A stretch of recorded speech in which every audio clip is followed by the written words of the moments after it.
guys, today is part 5 of the All About Hammock series. Today we're just going to be covering basically just hammock insulation, the top insulation as well as the bottom insulation, cheap alternatives and also the more expensive methods. So right here I've got a bunch of stuff laid out. Starting on here, my left, you guys is right. This is what's called an underquilt, your sleeping bag, you got your standard thermarest, sleeping pad, got a windshield reflector, and a pillow. Those two on the end I'll explain a little bit more while they're here in a minute. So let's get right into it and start off the top insulation. So this is just your standard sleeping bag. It's down, but not that it matters. Zipper on one side, and it has the hood. So I guess it's more of a mummy bag than sleeping bag. Okay, now I'm not going to tell you down versus synthetic. I'm not going to get into that debate on this video. This is going to be basically just how to stay warm in a hammock. So when it comes to top insulation, there's two main options. There's a sleeping bag and something that's known as a top quilt. Your sleeping bag, you're just gonna set it right inside your hammock. Now, people are like, how do you get inside this? That seems impossible while in the hammock. Really, all you do is unzip it about 3/4 of the way down, throw the flap of the upper half of the sleeping bag over the side, just sit down on top of the bottom half of the sleeping bag, then just kind of spin right into it, and you're in it. Super simple. People overcomplicate that by hopping around on the ground and all this stuff. So this is how you're going to use a sleeping bag. I know it seems stupid that I should have to tell you guys how to get in it, but there's a lot of people that just cannot seem to figure out how to get in a hammock with a sleeping bag. So zipper on the side, insulation on the top. Now you guys can see all this loft up here, but there's none underneath me, and that's the reason why we need something under us, because when you're laying on top of loft, it squishes it down, therefore it's not lofted up and it can't trap your body heat in the dead airspace. So there's insulation underneath the sleeping bag, if you were to hang it up in the air, but since we're laying right on top of it, it's useless. So we need something to warm underneath us, and that's what the pads and stuff are for. I'll get into that in just a minute. So there's your sleeping bag method, and let me show you the top quilt. Now, what a top quilt is, okay, you take a sleeping bag and we're to unzip it about 3/4 of the way down to where you're left with this. That's a top quilt. Now, a standard top quilt, if you would take the hood, basically isn't even there. They just basically take this part from here down. It's open 3/4 of the way down, and there's no hood on it. So a lot of people like top quilts in the hammock, mainly because they're easier to get into. Again, back to that problem of everyone having issues getting in it. So top quilt, there's no doubt it's easy, although honestly I think the sleeping bag method's just easy as well. So with this method, since there's generally no zippers involved, you're just basically gonna slide it on, pivot around, and basically you just got a sleeping bag or a blanket. See, let me see if I can give you guys better angles. See, my feet are in the foot box, and this is basically just draped over me. See if I can, see, you're not gonna actually have it on the outside of the hammock. I'm just showing you, it's not zipped. Then what you do with this method, you gotta tuck it in around your shoulders and whatnot. I do this method when it's hot outside because it's so easy to vent all over. Now, I've owned regular top quilts along with sleeping bags. What I just showed you is using a top quilt as a sleeping bag. Make sure we're recording, okay? So, honestly, you can use a sleeping bag as a sleeping bag or a top quilt, but you can't use a top quilt as a sleeping bag. Because in most cases, there's no hood on top quilts and there's no zippers. So it's just a blanket with a shut up foot box. So I like the sleeping bag method because top quilts are great in warm weather. They, you know, if I were to go get a down top quilt, I could shave off almost a pound. So there is good weight savings as well.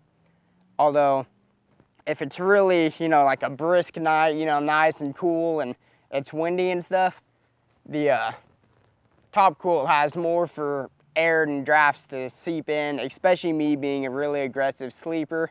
I'm flopping all over everywhere all night. Yes, it is a little bit easier to turn around in a top quilt than it is a sleeping bag. But I mean, honestly, all it takes is some practice and fiddling around at first, and then once you get it, you can do it just fine. But I don't recommend top quilts for really cold weather. People do it, you know, it's just fine. It's just, for me personally, you know, I don't want to have to worry about tucking everything in and stuff all night as I'm flopping around and stuff.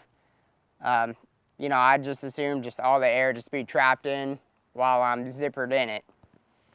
So, I mean, that's pretty much all there is to top quilts versus sleeping bags. I'm not a huge debate, but that's the difference in them. So let me pop this out of the way for a sec. Okay, now as I explained, the loft underneath you when you're laying on it. So we need something under us, okay? So let's start off with these, because most people don't start off hammock camping. They start off in a tent, they get themselves a tent set up, but then decide to want to try hammocks. That means you're already going to have some sort of insulated mat, okay? So this is your thermarest. Now, as you can see, it's pretty floppy, okay? Now, it's not completely unlofted. There is some air, but, I mean, it's floppy. That's how you want it, okay? If you get it really stiff, it is a nightmare trying to get them in here and stay on them in the night, okay? Now, in the last video, we were talking about your diagonal lay. So I don't know if you guys can capture that from this point of view. From that point of view. Here, let me bring you over here for a second. Okay, so you're gonna set the pad in there at your diagonal lay. As you can see there. Gonna set it in there.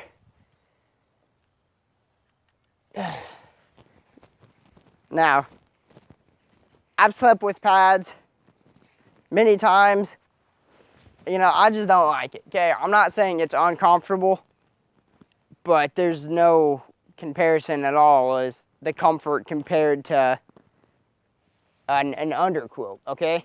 So with the pad method, you know, you're gonna have to try and hold everything in place in that diagonal.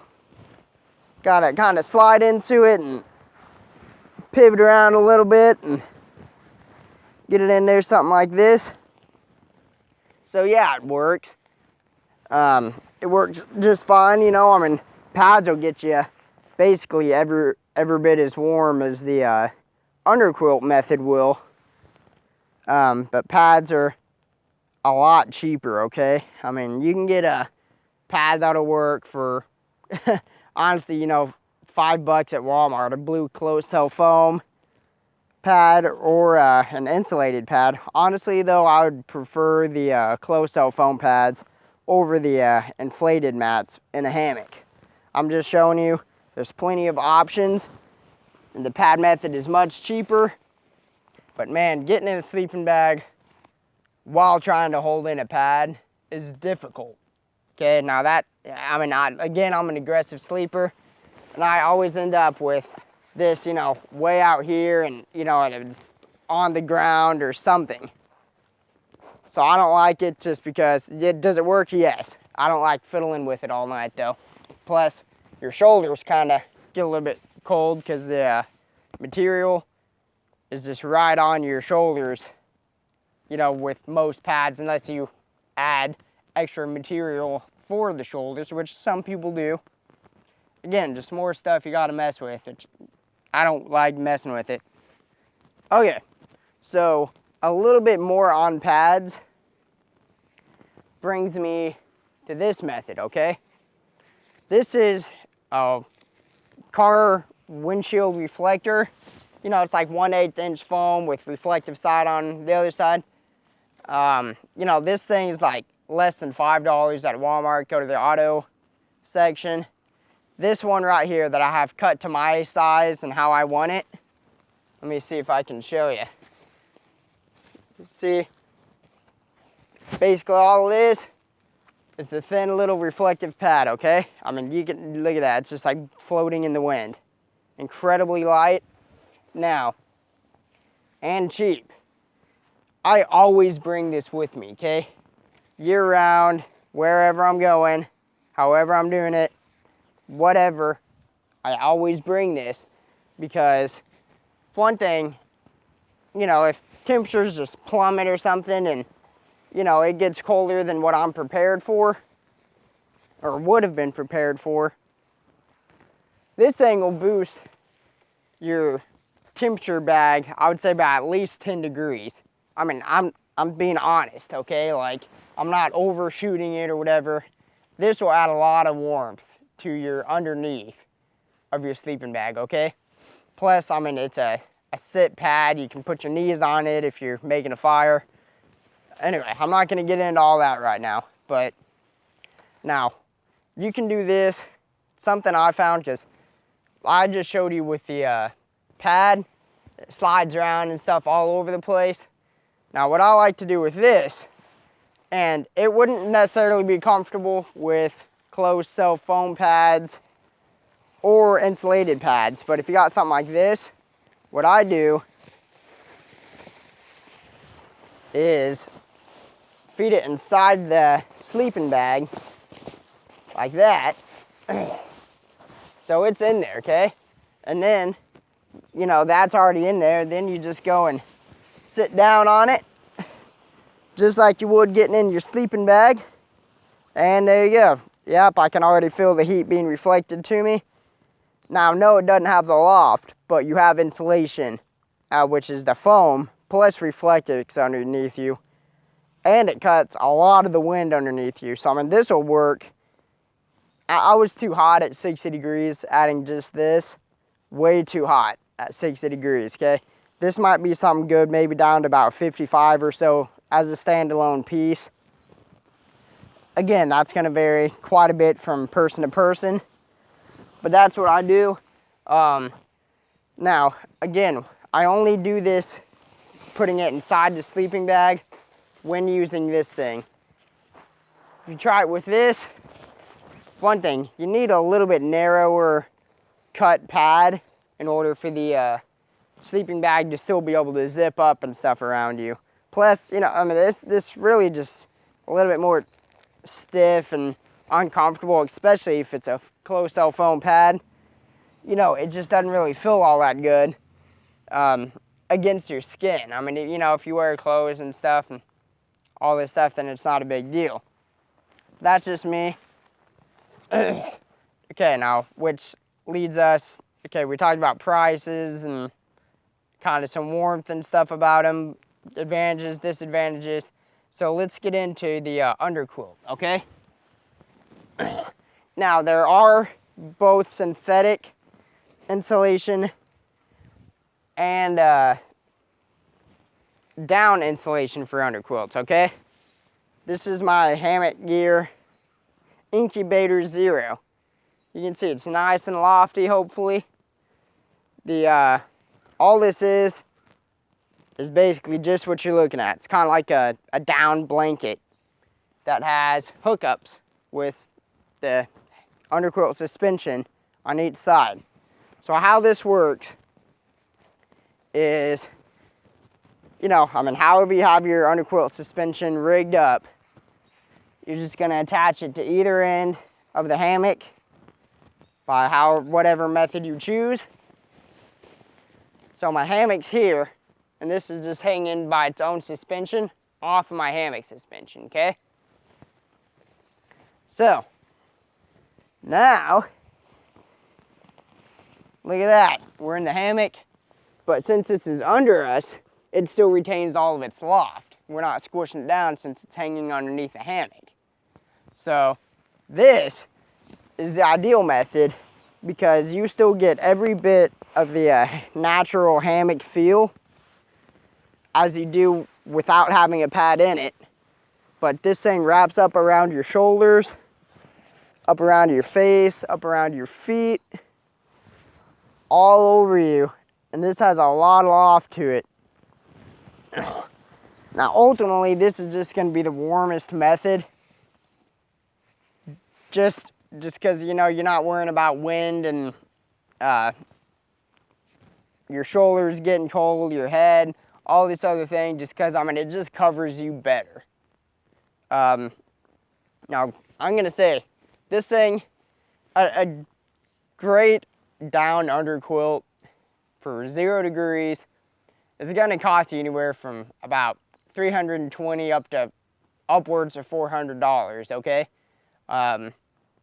Now, these are made by small cottage vendors. Z-Packs used to make them. I don't see them on their website anymore now. There's underground quilts, hammock gear, kick butt quilts. There's several different manufacturers out there. They all basically do the exact same thing. You know, it's just down to little details and basically who you just want to give your money to.